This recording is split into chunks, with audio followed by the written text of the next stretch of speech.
हो आप लोग। तो आज की क्लास में आप लोगों का स्वागत है।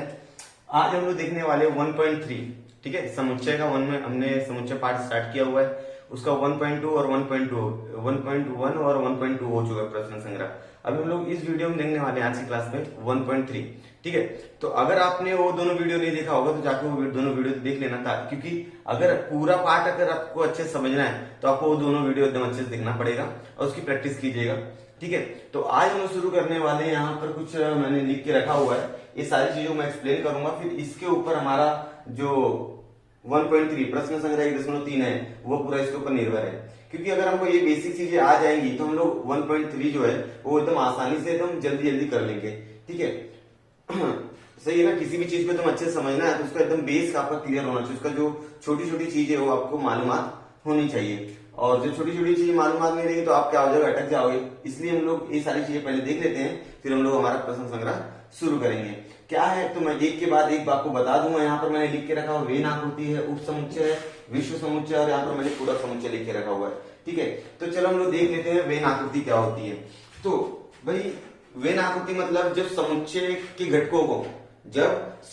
घटकों को किसी आकृति द्वारा आप दर्शाते हो, कि कोई आकृति बना के आप बताते हो, ठीक है। समुच्चय है, उस समुच्चय की जो घटक है उन समुच्चय को जब आपको दर्शाना है और आप दर्शाते हो लेकिन आकृति बना के, जैसे आयत का इस्तेमाल करके, फिर वर्ग का इस्तेमाल करके, या तो वृत्त का इस्तेमाल करके, या तो कोई किसी भी चतुर्भुज का त्रिभुज का इस्तेमाल करके आप अगर उस जानकारी को आकृति द्वारा दर्शाते हो, मतलब समुच्चय की जानकारी को आकृति द्वारा दर्शाते हो, तो उसे क्या कहा जाएगा, वेन डायग्राम। उसे क्या कहेंगे, वेन डायग्राम, मतलब वेन आकृति।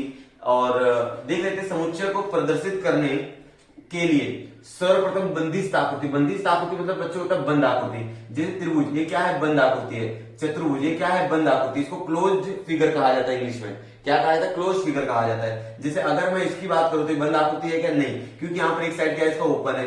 अगर मैं इसकी बात करूं ये क्या बंद आकृति है, नहीं, क्योंकि यहाँ पर ओपन है। तो बंद आकृति समझ में आ गई। बंदिस्त आकृति का उपयोग करके ब्रिटिश तर्कशास्त्र जॉन वेन नाम का एक गणितज्ञ है, एक मैथमेटिशियन है जॉन वेन नाम का, उसने ये सिद्धांत को प्रतिपादित किया हुआ है, नहीं किया है। इसलिए इन आकृतियों को वेन आकृति कहते हैं। मतलब उसके नाम से इन आकृतियों को क्या कहा जाने लग गया, वेन का आकृति कहा जाने लगा।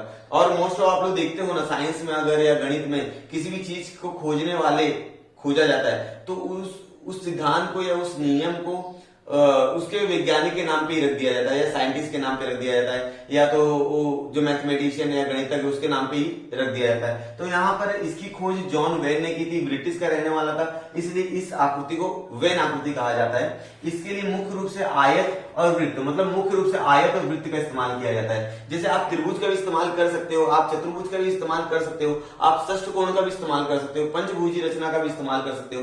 लेकिन अगर मुख्य रूप से बात की जाए तो आयत और वृत्त जैसी बंद आकृति का उपयोग किया जाता है। जैसे हमारे पास यहाँ पर समुच्चय है, समुच्चय का नाम क्या है बच्चों, यहाँ पर x है।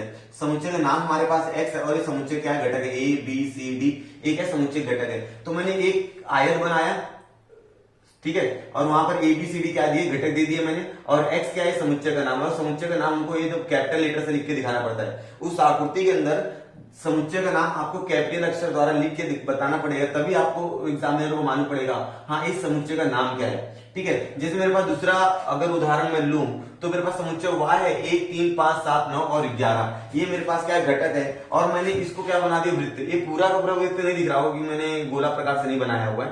तो 1 3 5 7 9, तो ये क्या घटक बता दिया, और यहाँ पर मैंने समुच्चय का नाम अंग्रेजी के कैपिटल अक्षर द्वारा मैंने दर्शा दिया। और जब आप आकृति बना लोगे वेन आकृति, तो उसके नीचे आप लिखोगे वेन चित्र, या तो वेन आकृति या तो वेन चित्र आप लिखोगे, ठीक है। तो वेन आकृति समझ में आ गई कि समुच्चय को, घटकों को या समुच्चय को आकृति द्वारा प्रदर्शन करना, उसे क्या कहा जाएगा, वेन आकृति कहा जाएगा। उस सबसे पहले इसका इस्तेमाल किसने किया था, ब्रिटिश तर्कशास्त्र जॉन वेन नाम का गणितज्ञ था, उसने इसका इस्तेमाल सबसे पहले किया था, इसलिए उसके नाम से ही इसका नाम रख दिया गया है, वेन डायग्राम इंग्लिश में कहा जाता है इसको। अब अगला चीज हमारे पास है बच्चों, उप समुच्चय मतलब मैं बता दूं, जैसे अगर मैं एक एग्जांपल देके समझाऊं तो आपको समझ में आ जाए। जैसे आपके पिताजी हैं और आप हैं, तो आप क्या, आपके पिताजी के उप समुच्चय हो। क्यों, क्योंकि आपके सारे गुणधर्म पिताजी से मैच होते हैं। लेकिन ये जरूरी नहीं है कि पिताजी के सारे गुणधर्म आपसे मैच हो। समझ में आ रहा है आपको कि उप समुच्चय मतलब क्या हो जाएगा कि मतलब जैसे हमारे पास दो समुच्चय है, समुच्चय ए और समुच्चय बी। तो अगर ए समुच्चय का प्रत्येक घटक बी में है, ठीक है, तो ए जो हो जाएगा वो बी का उप समुच्चय हो जाएगा, लेकिन बी का प्रत्येक घटक ए में नहीं है, इसलिए बी जो है ए का उप समुच्चय नहीं होगा। ठीक है, मैं आपको यहाँ पर लिख के बता रखा हूं, उससे समझा देता हूं आपको। देखो यहाँ पर क्या लिखा है, ए और बी दो समुच्चय है, हमारे पास दो समुच्चय है ए और बी। समुच्चय बी का प्रत्येक घटक ए का भी घटक है, मतलब जो बी में घटक है वो घटक ए में भी है। ठीक है, तो समुच्चय बी को ए का उप समुच्चय कहेंगे। हमारे पास दो समुच्चय, समुच्चय ए और समुच्चय बी, और समुच्चय बी में जितने घटक हैं वे सारे के सारे घटक समुच्चय ए में भी है, इसलिए मैं समुच्चय बी को समुच्चय ए का उप समुच्चय कहूंगा। क्या कहूंगा? उप समुच्चय कहा जाता है। इसलिए उप समुच्चय को देखो ए यू रहेगा ऐसा उल्टा, आड़ा यू रहेगा, और बी जो है ए का क्या है? उप समुच्चय है। तो जो जिसका उप समुच्चय रहेगा, जैसे बी ए का उप समुच्चय ना, तो बी पहले आएगा ए बाद में आएगा। आप ऐसा नहीं लिख सकते कि ए उप समुच्चय बी, ऐसा नहीं लिख सकते, क्योंकि ए का प्रत्येक घटक बी में नहीं है, तो ए लिखना क्या हो जाएगा? गलत हो जाएगा। ठीक है, तो चिन्ह द्वारा दर्शाया जाता है इसका वाचन। अब इसको आप कैसे पढ़ोगे? बी उप समुच्चय ए, या तो ऐसे पढ़ो आप बी उप समुच्चय ए, या तो बी यह ए का उप समुच्चय है, ऐसे किया जाता है। मतलब इसका वाचन बी ए का उप समुच्चय है। अब देखो यहाँ पर हमारे मैंने दो समुच्चय लिए हुए हैं। समुच्चय ए है मेरे पास 1 2 3 4 5 6 7 8, और समुच्चय बी मेरे पास है 2 4 6 8। अब ये 2 4 6 8 ये सारे घटक इसमें भी है, देखो 2 4 6 8, मतलब बी जो घटक है वो ए में है, लेकिन ए का प्रत्येक घटक बी में है क्या? नहीं है। जैसे ए में क्या 1 3 5 7, ए बी में है क्या? नहीं है। तो यहाँ पर बी जो है वो ए का उप समुच्चय हो जाएगा, लेकिन ए जो है वो बी का उप समुच्चय नहीं रहेगा। समझा? तो समुच्चय बी का प्रत्येक घटक ए का भी घटक है, इसलिए अर्थात बी उप समुच्चय का चिन्ह ए क्या है भाई? ए उप समुच्चय का क्या है? चिन्ह है। क्या है? उप समुच्चय का चिन्ह है ए। समझ में आ गया बच्चों आप लोगों को? मतलब उप समुच्चय मतलब समझ में आ गया आप लोगों को। अब विश्व समुच्चय, विश्व समुच्चय मतलब जैसे बच्चों आपके पास 4 से 5 समुच्चय हैं, 2 समुच्चय 3 या 4 समुच्चय है, लेकिन वो सारे समुच्चय को मिलाकर एक बड़ा समुच्चय आप तैयार करोगे, उसे क्या कहा जाएगा? विश्व समुच्चय। ठीक है, यूनिवर्सल सेट कहा जाता है इंग्लिश में उसको। ठीक है, तो हमारे पास जो क्या लिखा है यहाँ पर, हम जिन समुच्चयों पर विचार करने वाले हैं, मतलब सवाल दिया जाएगा और हम लोग जितने समुच्चयों पर विचार कर रहे हैं, सब एक समुच्चय है, 2 है, 3 है, जितने समुच्चयों पर हम लोग विचार कर रहे हैं वो सारे समुच्चयों को मिलाकर एक बड़ा समुच्चय तैयार होगा। उस बड़े से समुच्चय को हम लोग क्या कहेंगे? विश्व समुच्चय कहेंगे। मतलब कि उस विश्व समुच्चय में इन छोटे छोटे समुच्चयों का घटक रहेगा, मतलब इन जो छोटे छोटे समुच्चय हैं इनके जितने घटक है वे सारे के सारे घटक किसके अंदर रहेंगे? विश्व समुच्चय के अंदर रहेगा। मतलब विश्व समुच्चय ऐसा समुच्चय है जिसके अंदर सभी समुच्चयों के घटक पाए जाएंगे। देखो, करने वाले एक बड़े समुच्चय को विश्व समुच्चय कहते हैं। अब प्रत्येक समुच्चय विश्व समुच्चय का उप समुच्चय होता है। जितने भी समुच्चय हमारे पास समुच्चय ए बी सी, वे सारे के सारे समुच्चय विश्व समुच्चय का क्या रहेगा? उप समुच्चय रहेगा, क्योंकि वो छोटे छोटे समुच्चय के प्रत्येक घटक विश्व समुच्चय में पाया जाएगा। अब विश्व समुच्चय को यू द्वारा दर्शाते हैं, क्योंकि यूनिवर्सल में यू द्वारा स्टार्ट होता है, इसलिए यू द्वारा दर्शाया जाता है। बच्चों याद रखना कि विश्व समुच्चय को अंग्रेजी में यूनिवर्सल सेट कहा जाता है, और यूनिवर्सल की स्पेलिंग यू से शुरू होती है, इसलिए विश्व समुच्चय को यू द्वारा दर्शाते हैं। इतना समझा बच्चों? चलो, ये तो हमारा विश्व समुच्चय हो गया। अब मैं बता रहा हूं आपको पूरक समुच्चय, कॉम्प्लीमेंट सेट। पूरक मतलब किसी को पूरा कर देना। जैसे मेरे पास कुछ घटक है और जिन घटकों की कमी है, अगर वो घटक मुझे मिल जाएंगे तो मैं क्या आ जाऊंगा? पूरा मिल जाऊंगा, हो जाऊंगा। मान लेते मेरे पास एक समुच्चय है जिसके अंदर 1 2 3 4 5 6 7 8 तक है। ठीक है, और एक समुच्चय मेरे पास 1 2 3 4, अभी कितने की कमी है? 5 6 7 8। ये जो 5 6 7 8 है ना, इनको कहा जाएगा पूरक समुच्चय, क्योंकि ये जो पूरक समुच्चय है अगर ये आके इसके अंदर मिल जाएंगे तो ये विश्व समुच्चय तैयार हो जाएगा। समझा?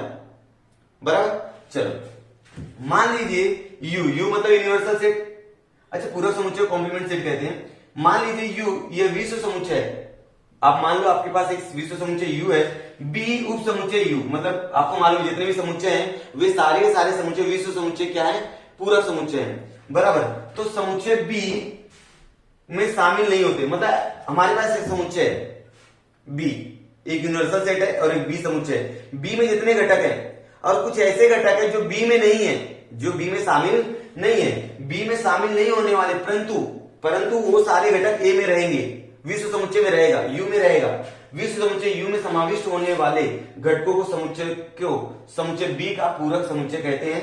जैसे मैंने बी का पूरक समुच्चय बी डैश द्वारा या बी सी द्वारा, बी के घाते सी मतलब कॉम्प्लीमेंट, क्योंकि पूरक समुच्चयों को अंग्रेजी में कॉम्प्लीमेंट सेट कहते हैं, इसलिए बी के ऊपर सी लिख दो या बी के ऊपर डैश कर दो। मोस्ट ऑफ स्टूडेंट 90% स्टूडेंट जो होते हैं वो बी के ऊपर डैश लिखना पसंद करते हैं, बी के ऊपर सी नहीं लिखते। लिख के दिखाओगे तो भी सही है। अब यहाँ पर मैंने गुणधर्म लिखे हुए पूरक समुच्चय के, जो मैं वीडियो के अंत में बता दूंगा कि पूरक समुच्चय का गुणधर्म क्या होता है। ठीक है, ए और ए डैश में सामान्य घटक नहीं होता, मतलब आपके पास एक समुच्चय ए है और ए का पूरक समुच्चय मतलब ए डैश, मतलब अगर दोनों समुच्चय को आप देखोगे तो उसके अंदर ऐसा कोई घटक नहीं रहेगा जो दोनों में सामान्य रहेगा, मतलब इसमें भी वो घटक है इसमें भी वो घटक है, ऐसा नहीं होता है। दोनों में घटक में अलग अलग ए उप समुच्चय यू और ए डैश उप समुच्चय यू, मतलब जो समुच्चय हमारे पास ए अगर है वह क्या रहेगा, यूनिवर्सल का उप समुच्चय रहेगा, और पूरक समुच्चय भी क्या रहेगा, यूनिवर्सल का उप समुच्चय रहेगा। मान लेते हैं हमारे पास देखो एक समुच्चय है U, इसके अंदर 1 2 3 4 5 6 7 और 8। ठीक है, और मेरे पास एक घटक है ए में मेरे पास 1 2 3 4 है। ठीक है, तो मुझे क्या निकालना है, ए का पूरक निकालना है। क्या निकालना है बच्चों, ए का पूरक। तो मैं ए का पूरक कैसे निकालूंगा, ए का पूरक बराबर यू में से ए घटा दो, आप लोग यू में से ए घटा दो, मतलब आपको क्या करना है, अब ए घटक है ना 1 2 3 4, ये सारे घटकों को छोड़कर यूनिवर्सल में जितने घटक बचे हुए हैं उन सारे घटकों को लिख दीजिए। तो आपका आंसर आएगा 5 6 7 और 8। अब ये जो है ए डैश, ये क्या होगा, पूरक समुच्चय हो गया। अब अगर आप लोग देख रहे होंगे ए में आपको 1 2 3 4 5 है, और ए डैश में आप लोग देख रहे होंगे तो 6 7 8 और हाँ ये ना, ठीक है, इसमें एक भी घटक क्या कॉमन है, क्या नहीं है। तो ए और ए डैश में कोई भी घटक कॉमन नहीं होता है। जैसे यहाँ पर ए जो रहेगा वह विश्व समुच्चय का उप समुच्चय रहेगा, और ए डैश जो है वह विश्व समुच्चय क्या रहेगा, उप समुच्चय रहेगा। समझ में आ गया बच्चों। और एक चीज याद रखिएगा, प्रत्येक समुच्चय खुद का उप समुच्चय होता है, प्रत्येक समुच्चय खुद का ही उप समुच्चय होता है। ठीक है, ये याद रखना। ठीक है, तो ये सारी जानकारियां हो गई। अब हम लोग शुरू कर लेते हैं हमारा प्रश्न संग्रह 1.3। तो स्टूडेंट मैंने यहाँ पर 2 सवाल लिख के रखा हुआ, सवाल नंबर 1 सवाल नंबर 2। ठीक है, अब इन दोनों सवाल को मैं हल करता हूँ, आप लोग देखते जाइएगा, बहुत आसान पार्ट है। अगर आप लोग वीडियो स्टार्ट टू एंड तक देख रहे होंगे तो आपको इसका बेसिक नॉलेज हो गया है कि विश्व समुच्चय क्या होता है, पूरक समुच्चय क्या होता है, वेन आकृति क्या होती है। ठीक है ना, तो ये सारी चीज आपको मालूम है, तो हम लोग हल करना स्टार्ट करते हैं। तो पहला सवाल हमारे पास क्या है कि ए समुच्चय दिया है, बी समुच्चय दिया है, सी समुच्चय दिया और डी समुच्चय दिया है। 4 हमारे पास समुच्चय दिया गया है। तो स्पष्ट करो कि निम्नलिखित में से कौन से कथन सत्य हैं और कौन से कथन क्या है, असत्य हैं। ठीक है, निम्नलिखित में से कौन से कथन सत्य हैं और कौन से कथन असत्य हैं। ठीक है, तो बच्चों यहाँ पर वो कथन क्या है वो मैं लिख देता हूं, फिर मैं इसको शुरू करता हूं। ठीक है, ये चीज सिद्ध करने सत्य है कि असत्य है। हमारे 6 चीजें दी गई हैं, सबके सब क्या है, उप समुच्चय। हमको बताना है ये चीजें सही है कि नहीं है। ठीक है, मैं करता हूं यहाँ पर हल। देखिए, सबसे पहले मैं ये चारों समुच्चय को एक के नीचे एक लिख देता हूं, तो मुझे क्या समझने में थोड़ा सा आसानी होगी और आपको भी समझाने में क्या होगी, आसानी हो जाएगी। B बराबर हमारे पास दिया C D E F बराबर है, और C बराबर हमको दिया समुच्चय C दिया है B और D। ठीक है, अब D बराबर हमको क्या दिया है, A और E। हमको सिंपल सत्य या असत्य वही बताना है, तो मैं यहाँ पे लिखता हूं उत्तर, और सिर्फ मुझे सत्य और असत्य बताना है। इसलिए पहला जो है C उप समुच्चय B, C उप समुच्चय B मतलब C के प्रत्येक घटक B में होने चाहिए। अगर ये लाइन सत्य होनी है तो C के प्रत्येक घटक B में होनी चाहिए। अब देखना है कि C के प्रत्येक घटक B में है क्या। देखो C में क्या है, B और D है, और B में क्या है, D है, लेकिन B नहीं है, B नहीं है, इसलिए मैं क्या बनूंगा, ये असत्य है। क्या है बच्चों, ये असत्य है। अब मैं दूसरा लिख देता हूं यहाँ पर C उप समुच्चय D, सॉरी A उप समुच्चय D। A उप समुच्चय D मतलब A के प्रत्येक घटक D में होने चाहिए, A के प्रत्येक घटक D में होने चाहिए। पहले देखो A में क्या क्या है भाई, A B C D E है, और वो सारे घटक D में है क्या, नहीं है, मतलब A के सारे घटक D में नहीं है, इसलिए क्या हो गया, ये असत्य हो गया बच्चों। क्या हो गया, असत्य। अगर यहीं पर D उप समुच्चय A बोलता तो सत्य हो जाता, क्योंकि D के प्रत्येक घटक A में है। ठीक है, अब एक तीसरा सवाल देखो हमारा क्या है, डी उप समुच्चय बी। डी उप समुच्चय बी मतलब डी का प्रत्येक घटक, डी में जो जो घटक है वे सारे घटक बी में होने चाहिए, तब जाके कथन सत्य होगा। ठीक है, डी के प्रत्येक घटक बी में होने चाहिए। डी में क्या है, ए और ई है। डी में क्या है, ए और ई है। देखो ए और ई बी में है क्या सर, ई तो है लेकिन ए नहीं है, देखो ना ए नहीं है, इसलिए भी क्या हो जाएगा, असत्य हो जाएगा बच्चों। क्या हो जाएगा, असत्य। अब चौथा देख लो क्या है हमारे पास, डी उप समुच्चय ए। तो डी उप समुच्चय ए है, यहां पर मैंने बता दिया था दूसरे में, तो डी के प्रत्येक घटक ए में है। देखो ए है और ई है, तो ए और ई, यहां पर ए है और यहां पर क्या है, ई है, इसलिए क्या हो जाएगा बच्चों, ये सत्य हो जाएगा। ठीक है, अब पांचवा, बी उप समुच्चय ए। बी उप समुच्चय ए मतलब बी का प्रत्येक घटक ए में होना चाहिए। बी में क्या है, C D E F. B में क्या है, सी डी ई एफ है, और बी उप समुच्चय ए है क्या, देख लो, सी है, डी है, ई है, लेकिन एफ नहीं है बच्चों। ये जो एफ है, ये एफ नहीं है, इसलिए पांचवा क्या हो जाएगा बच्चों, असत्य हो जाएगा। क्या हो जाएगा, असत्य हो जाएगा। अब छठा देख लो, सी उप समुच्चय ए। सी उप समुच्चय ए मतलब सी का प्रत्येक घटक ए में होना चाहिए। सी में क्या है, बी और डी है। सी में क्या है, बी और डी है, और बी और डी क्या है, ए में भी है, इसलिए क्या हो जाएगा, यहाँ पर सत्य हो जाएगा। समझ में आ गया क्या, यहाँ तक लिख सकते हैं बच्चों जो सत्य वाली लाइन है। तो यहाँ पर हम लोग क्या लिख सकते हैं कि चौथा ना, कि डी के प्रत्येक घटक समुच्चय ए के भी घटक हैं, और सी के प्रत्येक घटक समुच्चय ए के भी घटक है, ऐसा लिख सकते हो आप लोग। सी के प्रत्येक घटक समुच्चय ए के घटक है, और यहाँ पर सत्य हुआ ना, तो डी के प्रत्येक घटक समुच्चय ए के घटक है, यहाँ पर आप लोग लिख सकते हो हिंदी में लाइन। ठीक है, समझ में आ गया यहाँ तक बच्चों। अब मैं करता हूँ सवाल नंबर 2, ये बहुत आसान था।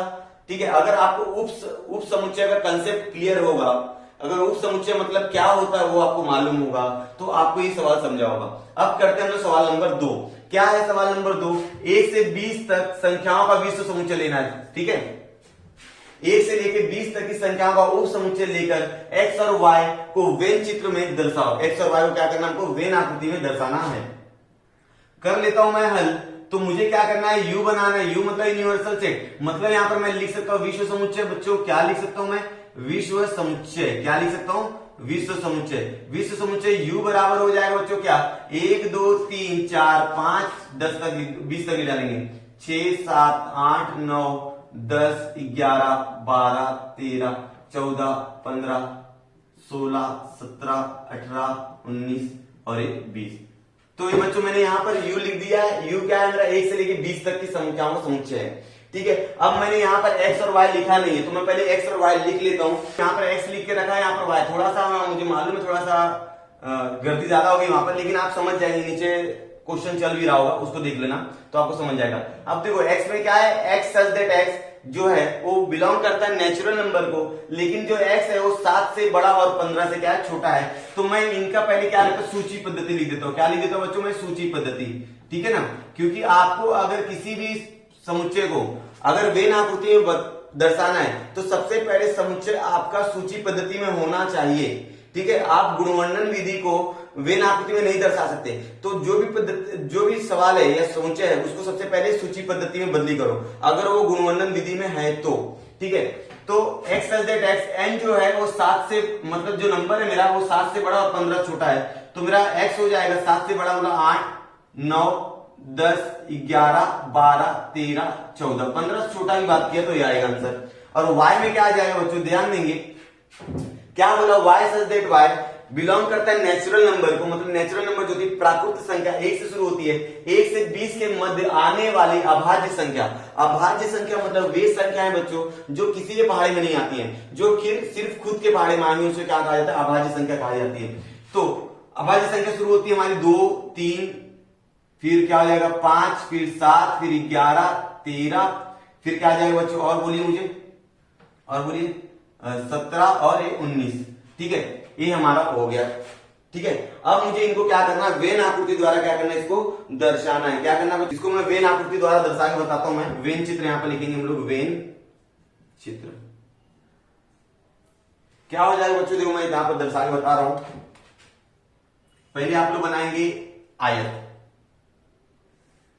ठीक है, यहां पर मैंने बना दिया एक आयत। आयत बनाना जरूरी है क्योंकि जो विश्व समुच्चय होता है उसको आयत में दर्शाते हैं। ठीक है, चलिए ये हो गया। अब मुझे इसके अंदर एक बना लेना सर्कल।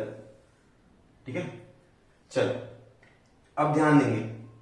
सबसे पहला काम, जो x है ये x हो जाएगा और ये हो जाएगा। सबसे पहले x को वेन आकृति में दर्शाओ, फिर क्या करो y को वेन आकृति में दर्शाओ। ये आपका हो जाएगा यूनिवर्सल सेट। पहले x को दर्शाओ। x में क्या है 8 9 10, 8 9 10 11 12 13 14। ठीक है, अब ये 8 9 10 8 9 10 11 12 13 14 ये सारे घटक को छोड़ के बाकी जो यूनिवर्सल के बचे हुए वो सारे घटक यहाँ पे लिख दो आप लोग। क्या बचा है 1 2 3 4 5 6 7 8 9 10 14 तक तो लिखा हुआ है। 15 16 17 18 19 और 20। समझ में आ गया बच्चों आप लोगों को? ठीक है, तो ये यूनिवर्सल सेट को आप बाहर भी लिख सकते हो ऐसा, इस तरह से। तो आपने x का वेन आकृति बना दिया। अब मैं आपको बताता हूँ y का वेन आकृति कैसे बनाएंगे, मतलब y को भी हम लोग वेन आकृति द्वारा दर्शाएंगे। ठीक है, तो ध्यान से देखते जाइएगा आप लोग को आ जाएगा, बहुत आसान है। तो बच्चों यहाँ पर मेरा ये आकृति बन के तैयार है। इसको मैं y ले लूंगा और ये मेरा यूनिवर्सल सेट रहेगा। ठीक है, और y में कौन कौन से घटक है 2 3 5 7 2 3 5 7 फिर क्या आ जाएगा 11 13 17 और 19। अब ये सारे घटक को छोड़कर यूनिवर्सल के जितने घटक हैं उनको लिख दीजिए, क्योंकि ये सारे घटक आ चुके। तो यहाँ पर आ जाएगा 1 2 तो है 3 भी है 4 5 है 6 है 7 है फिर 8 हो जाएगा, फिर 9 नहीं है 9, फिर 10 11 यहाँ पर है 12 13 यहाँ पर है, फिर यहाँ पर आ जाएगा 14 15 16 17 यहाँ पर है 18 19 यहाँ पर है 20। ठीक है, ये हमारा वेन आकृति बनके तैयार है। ठीक है, इस तरह किसी भी सवाल को आप लोग वेन आकृति द्वारा बहुत आसानी से बता सकते हो। अब हम लोग सवाल कर लेते हैं हमारा तीसरा सवाल। ठीक है बच्चों, तो आई होप आपको यहाँ तक समझा होगा। अगर आपको नहीं बहुत आसान है, समझ में तो आना चाहिए। मैंने यहाँ पर तीसरा सवाल लिख के रखा हुआ, जगह था मेरे पास, मैंने तीसरा सवाल यहाँ पर लिख दिया है। अब मैं इसको करता हूँ हल। ठीक है, तो यदि u मतलब यूनिवर्सल सेट विश्व समुच्चय 1 2 3 7 8 9 10 11 12 यूनिवर्सल सेट दिया है और p दिया है 1 3 7 10। तो आपको क्या करना है, पहला चीज p मतलब यूनिवर्सल सेट और समुच्चय p और p डैश मतलब p का पूरक। ठीक है, पूरक समुच्चय याद आया होगा, मैंने वीडियो की स्टार्टिंग में बताया पूरक समुच्चय क्या होता है। वेन चित्र द्वारा दर्शाओ, ये पहली चीज है। दूसरा चीज क्या है, p डैश का मतलब p का पूरक फिर उसका पूरक, मतलब 2 बार पूरक निकालना है। पहले p का पूरक निकालना है फिर से पूरक निकालना है, बराबर p द्वारा सत्यापन करो। सत्यापन करना मतलब सिद्ध करना कि p का अगर 2 बार आप पूरक करते हो, मतलब p का 2 बार पूरक निकालते हो तो p के बराबर रहेगा। ये आपको क्या करना है, सत्यापन करना है। सबसे पहले मैं ये लिख लेता हूं, u मेरा दिया है, क्या दिया 1 2 3 7 8 9 फिर 10 11 और 12। समझा बच्चों? और p मेरा दिया हुआ है 1 3 7 और 10। ठीक है, अगर मुझे p डैश निकालना, सबसे पहले मुझे p डैश निकालना पड़ेगा।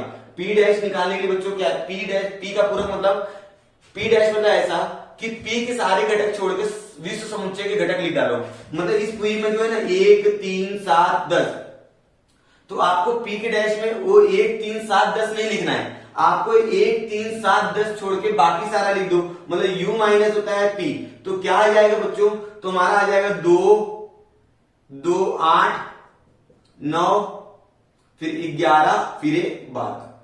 मतलब ये p हो गया, p का डैश होगा। अब मुझे क्या करना है, इसको वेन चित्र द्वारा बताना है। तो मैं यहां पर बनाता हूं वेन चित्र और आपको समझ में आ जाएगा। देखिए एकदम अच्छे से देखिएगा आप लोग। ठीक है, देखो यहां पर, तो बच्चों यहां पर हमारे पास 2 समुच्चय ना छोटे छोटे p है और p डैश है। तो मैं 2 सर्कल बनाऊंगा, एक p का बनाऊंगा और एक p डैश का बनाऊंगा। ठीक है, ये रहेगा मेरा p का और ये रहेगा मेरा p डैश का। p में क्या क्या आ जाएगा बच्चों, 1 3 7 और 10, और p डैश में क्या आ जाएगा 2 8 9 11 और 12। सब मैंने लिख दिया। बराबर यहाँ पर इस समुच्चय का नाम दे दो u, ये विश्व समुच्चय ना। ठीक है, इस तरह से आप वेन आकृति यहाँ पर बना दोगे, यहाँ पर लिख दो वेन चित्र। अब आपको क्या करना है, p डैश निकाला है आपने, तो p देखो दूसरा चीज आपको सत्यापन करना है, p डैश का डैश। ठीक है, p डैश का डैश मतलब क्या करना है आपको, अब देखो p डैश का डैश मतलब उसका 2 बार पूरक निकालना है। ठीक है, अब p का पूरक आपको मालूम है क्या है, p का पूरक आपको मालूम है 2 है 8 है 9 है 11 है 12 है। अब इसका फिर से डैश निकालना, मतलब 2 8 9 11 और 12, 2 8 9 11 और 12 को छोड़कर जितने घटक बचे हुए विश्व समुच्चय के लिख दीजिए। तो क्या क्या बचा हुआ है मेरे पास, अगर मैं 2 8 9 11 और 12 को छोड़ दूं तो मेरे पास घटक बचेगा 2 8 9 11 और 12 को अगर मैं छोड़ दूं तो मेरे पास घर पे बचेगा 1 3 7 10, 1 3 7 10। ठीक है, अब 1 3 7 10 किसका घटक है भाई? पी का है। देखो यहाँ पर पी का है, तो पी का अगर मैं बात करूं तो पी का घटक मेरे पास है, क्या है बच्चों? पी का घटक 1 3 7 10। तो यहां पर मैं बोल सकता हूं पी का डैश और डबल डैश ये जो है पी के बराबर है। यहां तक यह सत्यापन हो गया, इसलिए यहां पर लिख देंगे साध्य। क्या लिख देंगे? साध्य। सत्यापन हो गया ना। पी डबल डैश अगर आप निकालते तो पी के क्या आता है? बराबर आता है। मतलब पी का 2 बार पूरक निकालो, उसका जो आंसर आएगा वो पी के बराबर में रहेगा। अब यहाँ पर 3 सवाल हमारे हो चुके हैं, अब हमारा 4 सवाल बचा हुआ है, 4 5 6 7। तो मैं इसको मिटा देता हूं, फिर इसको मैं लिखता हूं। बच्चों हमारे 3 सवाल हो चुके हैं, ठीक है। तो चौथा मैंने लिख लिया, 5वां भी लिख दिया, 6वां भी लिख दिया। सारे सवाल एक साथ इसलिए लिख देता हूं जितना हो सकता है, ताकि आपका टाइम जो वीडियो जो टाइमिंग है वो थोड़ा सा ज्यादा ना हो ना।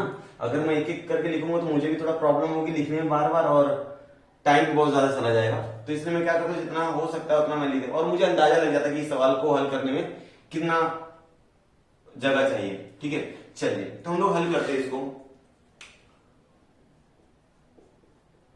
यदि ए 1 3 2 7, तो समुच्चय ए के कोई भी 3 उप समुच्चय लिखना है आपको। ये मान लेते हैं मेरा बड़ा समुच्चय है, और इस बड़े समुच्चय का मुझे कोई 3 उप समुच्चय लिखना है।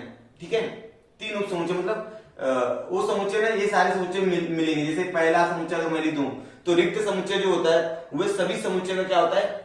पूरक समुच्चय होता है, उप समुच्चय होता है। फिर अगर मैं 1 लिख दूं तो 1 जो है इसका उप समुच्चय। फिर अगर मैं 2 लिख दूं, 2 भी क्या है इसका समुच्चय, 3। तो ये संभावनाएं है 7। तो अकेला अकेला मैंने लिख दिया। अगर मैं 2 की जोड़ी बनाऊं तो भी मेरा समुच्चय हो सकता है, जैसे 1 3, फिर 1 2, फिर 1 7। ठीक है, ये समुच्चय हो सकता है। ठीक है ना बच्चों। फिर क्या हो सकता है? ये हो गया। फिर 3 2 3 7, 3 2 3 7, फिर 3 1, 3 1 तो यहां पर है, रहने दीजिए। फिर 2 1 तो 2 1 हो गया, 2 7 भी हो गया है। अब 3 3 का जो ग्रुप बना दो, 1 2 3, 1 2 3। ये संभावना है कि इतनी संभावना हमारी बन सकती है। ठीक है, फिर 1 2 7, 1 2 7, बस 1 3 7 हो गया, 1 3 7 लिख दो, 1 3 7, बस 1 2 3 4 5 6 7 8 9 10 11 12 13 संभावना हमारे पास है। ठीक है, 13 संभावना में से कोई भी 3 आप लिख लो। इनमें से 13 में से आपके पास है ना कोई 3 उप समुच्चय आप लिख सकते हो, उसमें से कोई भी 3 चूज कर लो, लिख दो। ठीक है, इतनी संभावना हमारी बन सकती है। तो ये बहुत आसान था, इसलिए इसे ज्यादा कॉन्सेंट्रेट नहीं करेंगे हम लोग, इस पे ध्यान देते हैं। तो यहाँ पर हमारे पास 4 समुच्चय दिया गया। पहला है पी, पुणे के निवासियों का समुच्चय। फिर दूसरा मध्य प्रदेश के निवासियों का समुच्चय। फिर तीसरा है इंदौर के निवासियों का समुच्चय। फिर चौथा है बी, भारत के निवासियों का समुच्चय। और एच, महाराष्ट्र के निवासियों का समुच्चय। हमको क्या बताना है? नीचे दिए गए समुच्चय में से कौन सा समुच्चय अन्य कौन सा समुच्चय का उप समुच्चय है। ठीक है, जैसे पुणे, तो पुणे किसके अंदर आता है भाई? पुणे आता है महाराष्ट्र के अंदर। ठीक है, तो पुणे जो क्या हो जाएगा, वो महाराष्ट्र का उप समुच्चय हो जाएगा। लेकिन महाराष्ट्र जो है वो भारत में आता है, तो जो पुणे है वो महाराष्ट्र का भी उप समुच्चय रहेगा, जो पुणे है वह भारत का भी उप समुच्चय रहेगा। सही बात है यहाँ तक, क्योंकि पुणे जो है महाराष्ट्र में आता है, महाराष्ट्र का एक जिले का नाम है पुणे। ठीक है, तो पुणे महाराष्ट्र में भी आएगा और पुणे किसमें आएगा? भारत में भी आएगा, बराबर।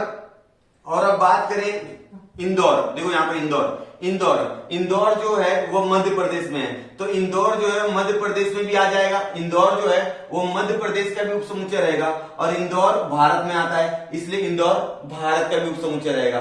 ठीक है, तो मैं इसको हल करूंगा और लिखूंगा, क्या लिखूंगा बच्चों? पुणे के निवासी महाराष्ट्र और भारत के निवासी हैं। सही बात है, जो पुणे के निवासी हैं वो महाराष्ट्र और भारत के क्या है? निवासी हैं। समझ में आया यहां तक? तो मैं लिखूं पुणे मतलब पी जो है वो उप समुच्चय रहेगा महाराष्ट्र मतलब एच, और पुणे जो है वो उप समुच्चय किसका रहेगा? भारत का रहेगा, भारत मतलब बी। सही है। पुणे उप समुच्चय किसका, महाराष्ट्र का है, और पुणे उप समुच्चय किसका है, भारत का। मतलब एच में भी पुणे आएगा और बी में भी क्या आएगा, पुणे आएगा। अब दूसरा इंदौर, देख लो इंदौर, इंदौर के निवासी, के निवासी कहां कहां रहते, इंदौर के निवासी जो मध्य प्रदेश के निवासी भी हो सकते हैं, मध्य प्रदेश, प्रदेश के, मध्य प्रदेश और भारत के निवासी हैं। मतलब जो इंदौर में रहते हैं वो मध्य प्रदेश में भी रहते हैं और वो भारत में रहते हैं, क्योंकि भारत में सारे राज्य आ जाते हैं, ठीक है। तो इंदौर मतलब आय जो रहेगा वो मध्य प्रदेश के लिए कौन सा लेटर है, एम है, तो आय जो है वो एम का क्या उप समुच्चय है, और जो आय है वह भारत का भी उप समुच्चय, क्योंकि इंदौर जो भारत में आता है, ठीक है ना। तो अब ये तो हो गया मेरा। और एक चीज और बोला है कि इनमें से कौन सा समुच्चय विश्व समुच्चय माना जाएगा, ठीक है। मैंने यहां पर लिखा नहीं है, लेकिन लिखा है क्वेश्चन में कि इन समुच्चयों में से कौन सा समुच्चय, इन समुच्चय में से कौन सा समुच्चय इस प्रश्न के लिए विश्व समुच्चय माना जाएगा। तो इस समुच्चय के लिए भारत विश्व समुच्चय माना जाएगा। समझा बच्चों, ये दूसरा है, मैंने दूसरा क्वेश्चन यहां पर लिखा नहीं है, लेकिन यहां दूसरा है, आप किताब में देख रहे होंगे, आपको दिख रहा होगा, ठीक है। तो मैंने बता दिया कि पुणे जो है वो महाराष्ट्र में भी आएगा और पुणे जो है भारत में भी आएगा। फिर इंदौर जो है वो मध्य प्रदेश में भी आता है, इंदौर जो है मध्य प्रदेश में भी आता है, और इंदौर जो है भारत में भी आएगा, ठीक है। क्योंकि ये सारे नाम जो है, जैसे पुणे हो गया, मध्य प्रदेश हो गया, इंदौर हो गया, महाराष्ट्र हो गया, ये सारे नाम भारत में आते हैं। भारत क्या है, एक विश्व समुच्चय बन गया, इसलिए भारत को क्या कहा जाएगा, इन समुच्चयों का विश्व समुच्चय कहा जाएगा। बच्चों एकदम आसान था। अब मैं कर लेता सवाल नंबर 6। नीचे कुछ समुच्चय बताए गए हैं, हाँ यहाँ पर लिखा हुआ है, देखो। उनका अध्ययन करते समय कौन सा समुच्चय उन समुच्चय के लिए विश्व समुच्चय माना जा सकता है। जब आप इसका अध्ययन करोगे तो कौन सा समुच्चय विश्व समुच्चय माना जाएगा। तो सबसे पहले बच्चों मैं आपको बता दूं, जब भी इस तरह का सवाल आए तो हमारे पास एन, डब्ल्यू और आई, ये 3 समुच्चय लेना पड़ेगा। एन, डब्ल्यू और आई। एन मतलब प्राकृत संख्या और डब्ल्यू मतलब पूर्ण संख्या, ठीक है, और आई मतलब पूर्णांक संख्या, ठीक है। इन तीनों समुच्चय के बारे में विचार करना पड़ेगा, क्योंकि मैंने मतलब 6.1 या 6.2 में मैंने बताया हुआ एन, डब्ल्यू, आई के बारे में, ठीक है। क्योंकि एन, डब्ल्यू, आई ये क्या होते हैं, विश्व समुच्चय होते हैं, ठीक है ना, अनंत समुच्चय कहा जाता है इनको, ठीक है। तो अगर मैं बात करूं एन की, तो एन के अंदर आएगा 1 2 3 4 डॉट डॉट डॉट, ठीक है। और डब्ल्यू की बात करूं तो डब्ल्यू जो है वो पूर्ण संख्या है, मतलब वो शुरू होता है 0 से 1 2 3, ठीक है। और पूर्णांक संख्या की मैं बात करूं तो वो शुरू होता है, वो माइनस भी होता है, प्लस भी होता है और 0 भी होता है, पूर्णांक संख्या, ठीक है। वीडियो अगर पूरा देख रहे हो तो आपको मालूम है 6.1 और 6.2 मैंने कराया हुआ है, 1 2 और 3 डॉट डॉट डॉट। समझ में आ गया आपको, ठीक है। अब ध्यान देंगे, हमको ए का इसका सूची पद्धति लिख देना, ए का, बी का और सी का, ए का, बी का और सी का, ये तो तीनों समुच्चय है, इनका सूची पद्धति लिख दिए। 5 की गुणक संख्या है, 5 की गुणक संख्या मतलब 5 का पहाड़ा आने वाली, तो यहां पे लिखो 5 10 15, ठीक है। और इस सूची पद्धति यहां पे लिख दो, सूची विधि, ठीक है बच्चों। तो बी में क्या आ जाएगा, 7 के पहाड़ी संख्या है, 7 के पहाड़ी संख्या मतलब 7 14 21 28 डॉट डॉट डॉट, 7 का पहाड़ा। 12 की गुणक संख्याओं समुच्चय, 12 की गुणक मतलब 12 का पहाड़ा, ठीक है। तो हमारा आंसर आ जाएगा 12 24 36, 12 का पहाड़ा, ठीक है। अब इन तीनों समुच्चय के लिए विश्व समुच्चय क्या होगा, चलिए 12 की गुणक पूर्णांक संख्या है, तो इसमें -12 भी हो सकता है, -24 भी होता है, -36 भी हो सकता है, ठीक है, क्योंकि वो क्या बोला है, पूर्णांक संख्या बोला है, ठीक है। तो यहां पर उत्तर आएगा, इसलिए इस प्रकार एन, डब्ल्यू, आई में से कोई भी समुच्चय ए, बी और सी के लिए विश्व समुच्चय लिया जा सकता है, ठीक है, मतलब ए बी सी के लिए एन डब्ल्यू आई, ये तीनों में से आप कोई भी विश्व समुच्चय मान लो। आप एन को मानना है विश्व समुच्चय तो एन को मान लो, क्योंकि एन में 12, 24, 36 भी आ जाएगा। अगर आपको पूर्ण संख्या को विश्व समुच्चय मानना है तो ये सारी संख्याएं जो है 5, 10, ये सारी संख्या इसमें आ जाएंगी। बराबर यहां तक। चलिए अब मैं दूसरा सवाल करा देता हूं आपको। यहां पर दूसरा दिया हुआ है, देखो थोड़ा सा, ठीक है। दूसरा क्या है कि P 4 की गुणज पूर्णांक संख्या है। 4 की गुणज पूर्णांक संख्या मतलब यहां पर इसका अगर मैं लिखूंगा तो मेरा आंसर आएगा P बराबर 4, 8, 12 डॉट डॉट डॉट। और यहां पर क्या है, सभी सम वर्ग मतलब पहले सम संख्या लिख दो, 2, 4, 6, 8, फिर इसका वर्ग कर दो 4, इसका वर्ग कर दो 16, फिर इसका कर दो 36, फिर इसका कर दो 64, ठीक है, सम वर्ग संख्याएं। तो यहां पर इसका आंसर आएगा सम वर्ग मतलब सम संख्याओं का वर्ग। सम वर्ग मतलब क्या होगा बच्चों, सम संख्याओं का वर्ग मतलब सम संख्याओं का क्या कर दो, वर्ग कर दो। 2 का वर्ग 4, 4 का वर्ग 16, 6 का वर्ग 36, तो 4, 16, 36, 64 डॉट डॉट डॉट।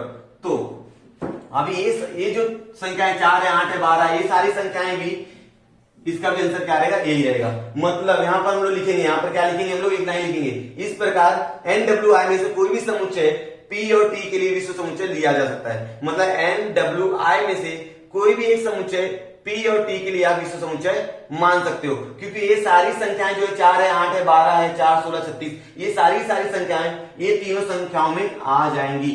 समझ में आ रहा है बच्चों? तो इस तरह हमारा 6 सवाल पूरा हुआ। अब सिर्फ एक सवाल बचा हुआ है, उसको मैं इसको मिटा के उसको कर लेता हूं। आप लोग क्या कर दीजिए, इसका स्क्रीनशॉट ले लीजिए और अपने कॉपी में लिख लीजिए और प्रैक्टिस कीजिएगा।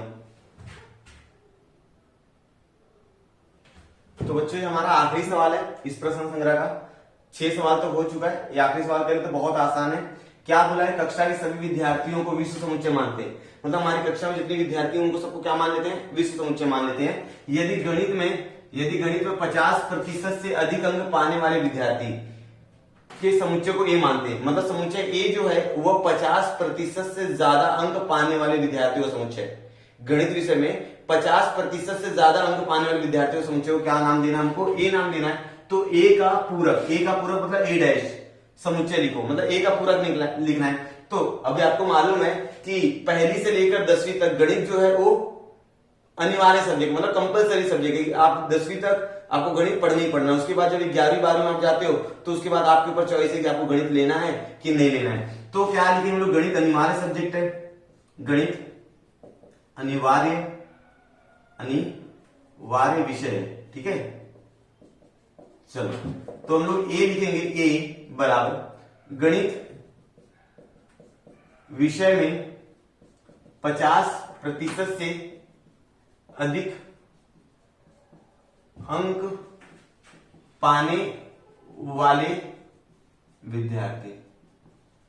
क्या लिखा बच्चों मैंने कि जो मेरा समुच्चय ए है, यहां पर लिखा है ना, समुच्चय ए जो है आपका वह गणित विषय में 50% से अधिक अंक पाने वाले विद्यार्थी हैं। अब मैं उल्टा करूं, अगर आपके कक्षा में टोटल समझ लो 100% विद्यार्थी है, उसमें 50% जो गणित विषय में पास हो रहे हैं, तो कितने बच्चे हैं जो गणित विषय में पास नहीं हो रहे, जो 50%। तो इसको उल्टा सोचेंगे, ए का पूरक में क्या आ जाएगा, गणित विषय में